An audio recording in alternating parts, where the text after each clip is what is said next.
All right, hey, it's John, and we're gonna be going over this Hcalory diesel heater today. Stay tuned and go wheel. I came back from a camping trip where it got down to 20 degrees at night. Our one friend Danny had his diesel heater in his trailer, and he was nice and toasty warm, but the rest of us literally froze our butts off. I got back from that trip and they literally hit me up. It felt like magic. Anyways, let's get into some of the specs, and I'm just gonna go over like what was in the box. It does come with an exhaust tube and a muffler. Every diesel heater I've seen comes with this. It's got an intake. Every diesel heater I've seen comes with this too, the exact same one. This did not come with it, but I'm probably gonna use this. It's an extension and it's a flexi hose. That didn't come with it. I do like this, so it came with two plugs. It's got an easy to use plug on the front right here. And it came with the plug that you can hook up to like a battery, or you can cut these off and put a 12-volt source on there. And then it's got an extension right here for some wiring. I need to double check what that does, but I think it might extend this guy out. And then the one thing I really like is it has an inverter with the plug to 110, because I'll probably be using a Jackery to power this thing anyways. And then not too worried about extending that out because it comes with this remote, which is a pretty sweet because it also has a built-in carbon monoxide detector right here and a charger right here. So pretty freaking cool. And then I probably filter, I don't know. Oh, that's for the fuel. And then some clamps for all the clampy guys, like this stuff and the tube that I kind of stuck on there. And then I think that's just for holding the exhaust probably. A couple things about Hcalory. The H stands for heat, unit of heat, and calorie is a unit of heat. So it's kind of the reason behind the name there. All right, so this is the Hcalory Toolbox 2S diesel heater, and they've made a bunch of enhancements to this that like a lot of these old like $80, $90 diesel heaters on Amazon don't have. And a couple things that they mention in the listing is like the oil pump is quieter, which for me isn't a huge deal, but I'm kind of curious to see if it is quieter. Other things they talk about is a 3-minute fast heat. So I'm excited about that to see how fast it'll heat up. We're gonna turn it on in a little bit and throw some diesel in there. It's got a 50-hour runtime on one tank of gas. So they claim an extra 10 hours over a 5-liter, I believe it is. So most of these have a 5-liter tank, 5L tank, and this is a 6-liter. So it does have a pretty innovative wireless temperature sensing system. It also comes with a smart app on your phone that you can use. So it's got a 3-minute fast heat, and that's from the newly designed aluminum body and aluminum combustion chamber. So I'm curious to see if it's really quiet and if it actually heats up as fast as they say. The 50-hour runtime to me sounds crazy, but if you think that most nights you're sleeping maybe 8 hours, on a camping trip, 6 to 8 hours. I mean, if that's true, I could see it lasting for 5 nights on a cold trip with just topping off the tank before you leave the house. The carbon monoxide detector in the remote, I think that's really cool. So I'm excited to check this out. I actually kind of want to stick it by the exhaust while we're testing it and see if it goes off. I wonder if there's even enough carbon monoxide in the exhaust to set this off. Oh yeah, the design is supposed to be a new design that makes it easier to, I don't know, open up. Like, I do kind of like this. Like a lot of heaters, you have to do a couple more steps. That just opens right up. And then it's got some exhaust wrap. Here's your fuel tank. Here's the main like motor heating unit. There's some electrical here. There's a fuse right here. So if you do blow a fuse, it looks like a normal bus fuse. You could probably carry a spare fuse with you. At this point, we're ready to start kind of putting it together and trying to use it. All right, so another thing I want to test. Will it even run and turn on with the Jackery 500? So another thing that I want to call out that I kind of like about this thing is that a lot of these have the exhaust and the intake on the bottom. And this has the exhaust coming out the back and the intake coming out the front.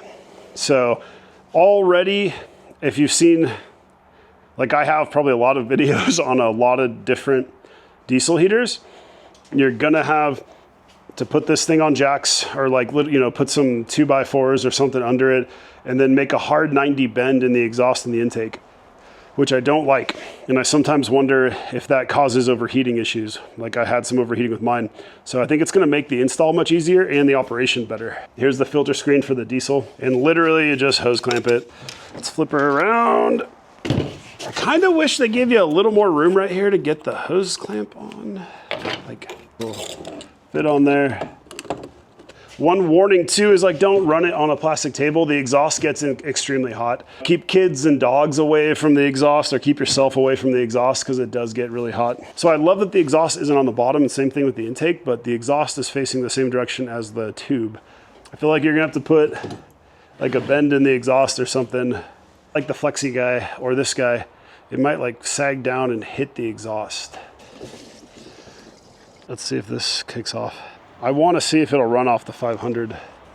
It sounds like it's powering on. It's doing stuff, so I'm hitting the remote. H8, H9, H10. Okay, so that's like, I don't think we need to turn all those settings on. I'm gonna try 4. That's crazy. So it's already reading carbon monoxide, 9 parts per million, 10 parts per million. All right, so it's already like much quieter. I don't hear the normal clicking noise you would get from the oil pump, but the one thing I didn't do is I didn't charge the remote. So make sure you charge the remote before you use it. It doesn't appear to come pre-charged. 3 minutes. We'll see how hot this is. You know, like that would be sweet, is if the exhaust, instead of sticking out right here, if it's stuck out like right here. And then you could have this make a hard turn. Nighthawk. That's reading 0, that's reading 8. I wonder if this reads under 10 or 20 if it doesn't even turn on. So it might be so low that this normal kid Nighthawk just counts it as 0. And this is actually picking up the 6. 3, 2, 1, here's where we find out if it is kicking out some heat.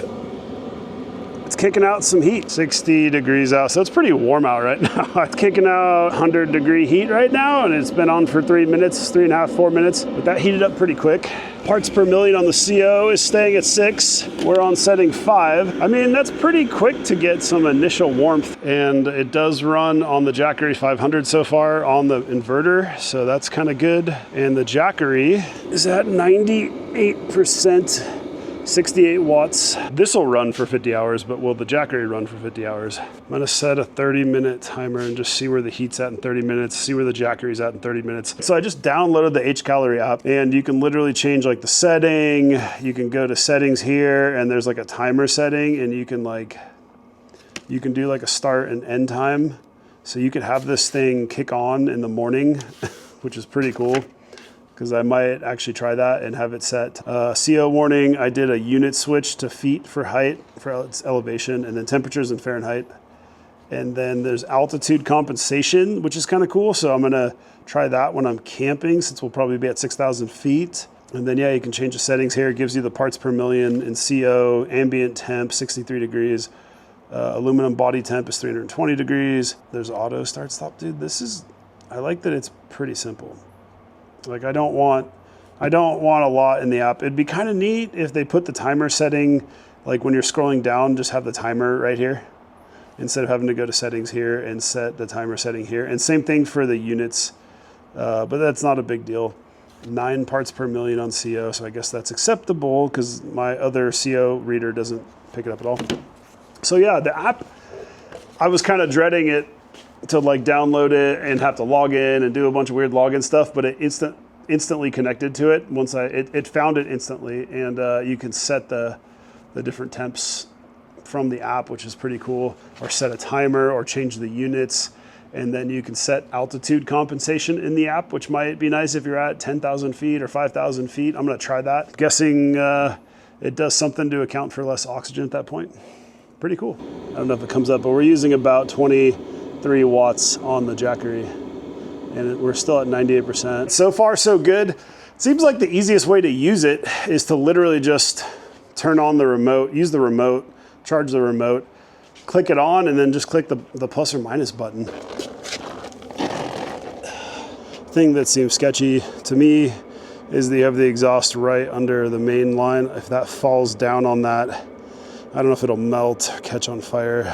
It's really hot, actually. So it's like 130 all the way over here. So I do think the test run went really well. I love the remote with the carbon monoxide detector. I actually do like the phone app, and I normally these days don't really care to use a lot of phone apps with a lot of products because it seems like everything has an app, but this one's pretty sweet. especially for like elevation changes. I think that's pretty cool to be able to set that. Also, not having the exhaust and the intake come out from underneath the thing is pretty sweet. The larger tank, the 50-hour runtime, and the fact that it runs on the Hcalory 500 is pretty awesome. There's not much else to it. I am excited to start taking this thing in winter snow camping or just extremely cold weather camping.